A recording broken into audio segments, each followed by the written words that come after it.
We've actually put together a couple of slides here to help our discussion. So what I'm going to do is, Megan and I worked on two cases where our person George, who's a software developer, he has an idea to develop some applications for iPhones and Android software and take that to market. And we know that that's very, very popular. George has developed a business case, and we'll take a look at George here. So this is George. George has put together a business plan. He says he needs $10,000. Right now, all he has available is $8,000 in his retirement fund. So Megan, George comes to you. How do you respond to him? Well, there's a lot of different issues that we have to look at with George. George is asking for $100,000. And one thing that we know about George is he has paid off all his student loans. Okay. Also that he has really good credit, a great business plan, and a long time experience in the business. So you're going to give George his money? There's two things that are missing from George's equation. Okay. And that's cash and collateral. The bank, we are not investors. We are here to help the client bridge that gap.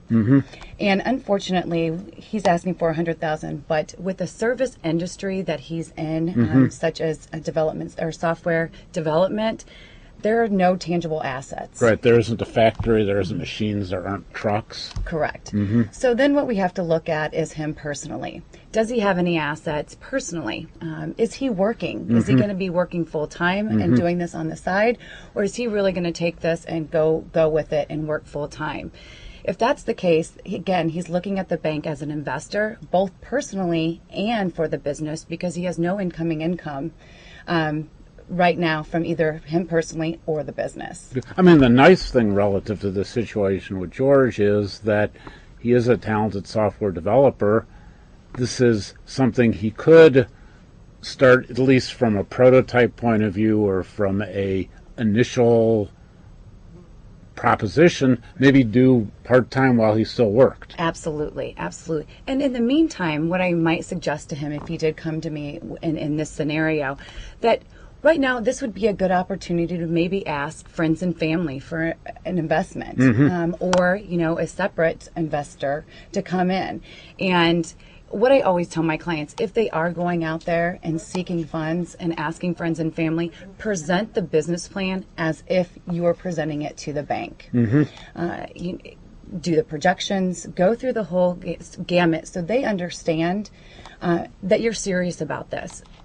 Yeah, so you do need to have a business plan, and actually a banker and somebody at Score can help you with a business plan, because as you start talking to your friends and family or other types of investors, the better your business plan is right at the beginning, the better opportunity you have to engage people. And, how can a bank help somebody like George even in his business plan?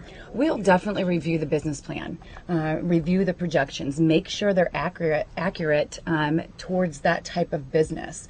I've seen hundreds of different business plans and different projections.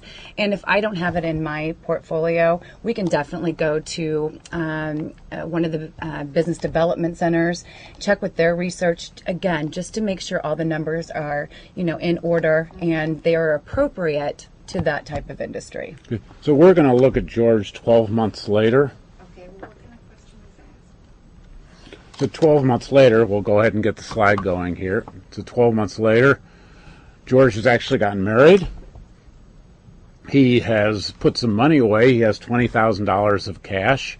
He's approached his Uncle Bob with the great business plan that he's working with the bank and his Score person. Done a little bit relative to his retirement account, but gosh, Megan, this adds up to $30,000, $40,000, $60,000, $70,000. I'll put you on the air in just a minute. So he comes back to you and says, Megan, I listened to what you said. I've got an outside investor. I've saved some money. How do you feel about helping George now? We would definitely take a look at George, and again, he has filled in the gaps that he was lacking prior to. One is the collateral aspect, because he does now have a little bit of collateral in his house.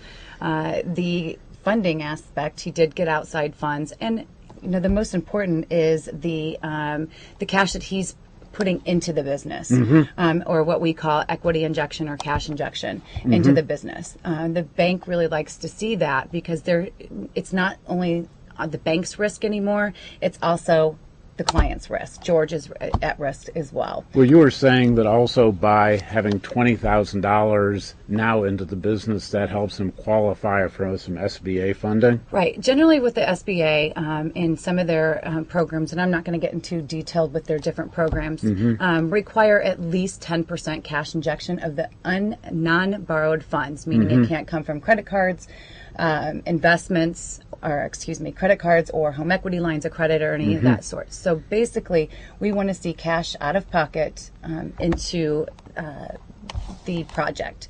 So basically, that helps him qualify, again, maybe as for an SBA guarantee. George, taking this year, put together a plan where he put that money away to save for his business. He found a outside investor, kind of listened to you and did the friends and family type thing. Right. Now, we have George's cash, we have Uncle Bob's $30,000, we have $10,000 in home equity, we have $10,000 in retirement fund.